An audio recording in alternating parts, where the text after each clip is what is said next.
Welcome, ladies and gentlemen. Thank you very much for your support. And if this might be your first time watching me at Zion Kenya TV YouTube channel, I request you just take a 1 second and click that subscriptions button and subscribe. And to the new subscribers, I also want to appreciate you, because if it was not your support, then this channel could have not reached where it is. And members, as you know, as we normally do, continue with the same spirit. Watch our videos, like, share, and give us your opinion. We are here to be rectified and gives you political information and some words of encouragement happening across the world.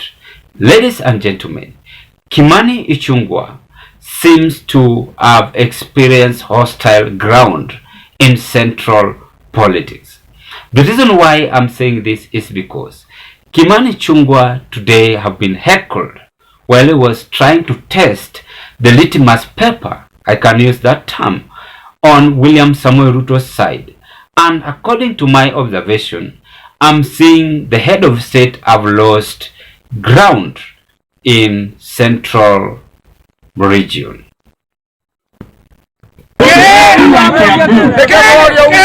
Na sisi kama viongozi wa Kiambu, juzi wakati tulikuwa Lari, hiyo ni vita ya kampeni, tuliwaambia mikutano ya rais. Nataka niwatangazia hapa President William Ruto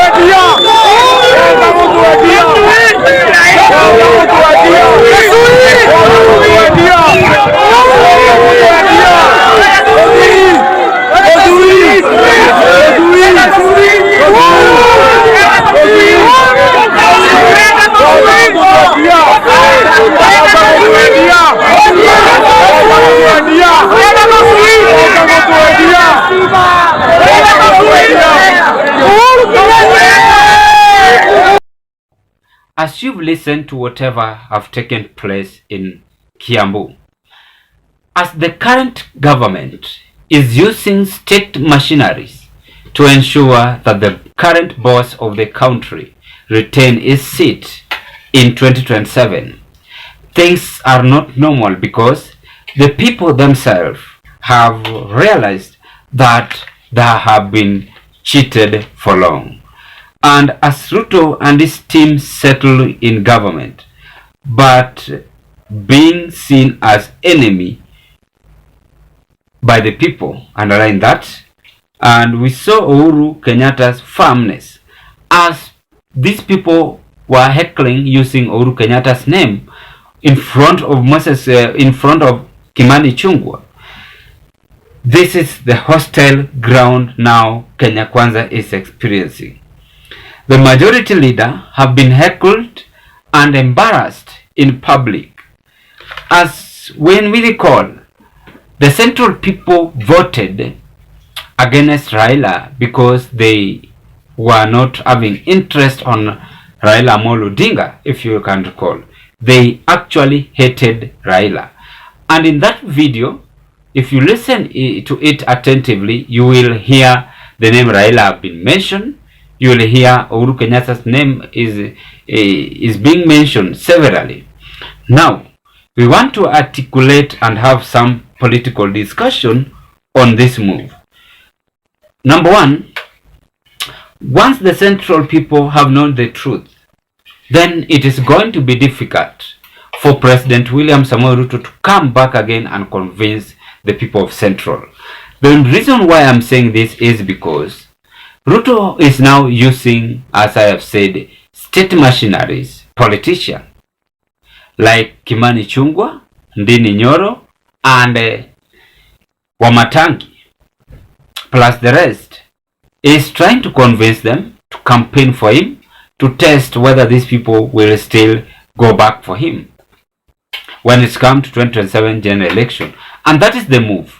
That is why I said that the main agenda why these people don't want any obstacle on the road 2027 is to do away with the current opposition. And by the way, up to now Kenya kuna ile opposition strong, because saa hii mtu mwenye Wakenya walikuwa wanatarajia amenyamaza, yeye ako side ya AU. is busy campaigning. Just recently we saw him in Geneva and the other parts of the country. He's very busy, and even London, UK. So Kalonzo is not eligible enough and a strong can form a strong opposition. That one we should know. So Ruto have drafted this, and he knows his games when it is well planned. And for him to secure the votes, he must pick other strong politicians in central Kenya. So the headache that Ruto is having, number one, is the votes from central region. The votes from central region, he must come out and convince them by using the deputy president, Rigathi Gachagua, Ndini Nyoro, Kimani Ichung'wah, and the rest. Because these the 4 people or the 3 people are the mouthpiece as we speak.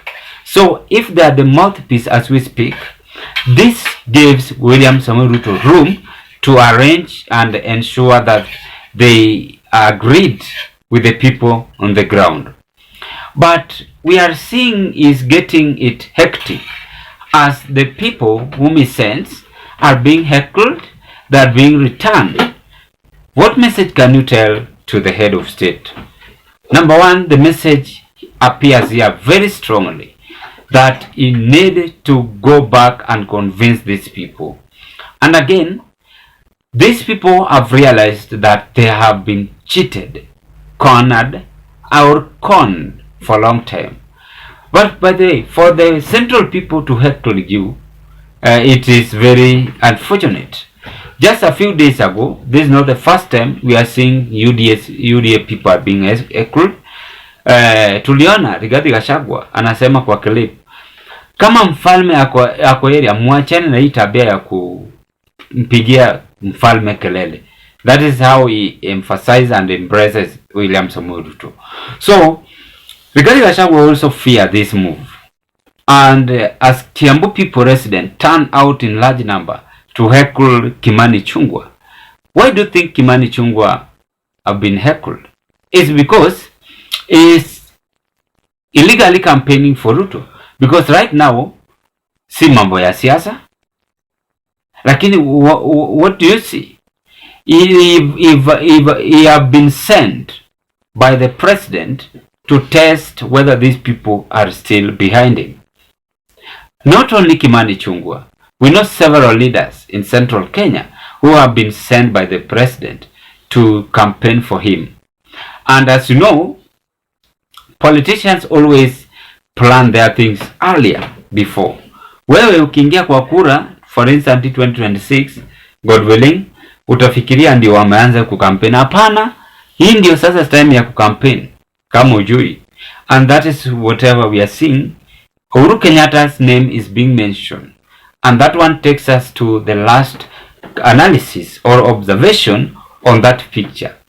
Number one is that Uhuru Kenyatta still remains the kingpin in central region, and Uhuru Kenyatta never come out and endorsed whatever the kingpin it is. And Uhuru Kenyatta knows very well what is happening. Not that he doesn't know. He knows very well because he was once a politician and still politician. So as much as Ruto is trying to send his people from the UDA side, and the opposition are quiet, this will also create more option to President William Samoei Ruto to defeat the opponent, which he will compete with 2027. As these people are sleeping, we are seeing whatever he is doing.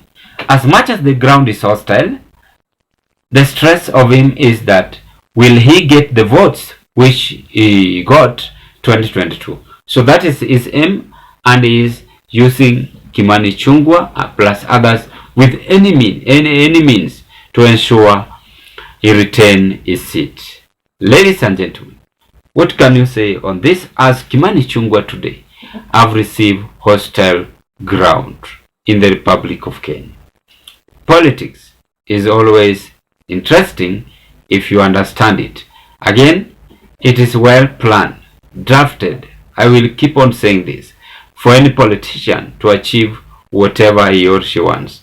Wewe utafika tu hapo upige kura, then you are done. But future yako is on your hand. take precaution. When you go back to general election 2027, learn this from a fig tree, as you've learned from this government. I don't know what you can say much, but this hostile ground is raising a lot of questions when it's come to central politics. May I end this analysis at this point. Bye bye, as you hope to meet on another discussion. Thank you very much, and continue subscribing to our YouTube channel. If you are a new viewer, subscribe to Zion Kenya TV, watch our videos, like, share, and give us your opinion. Thank you, members, and stay tuned for more updates.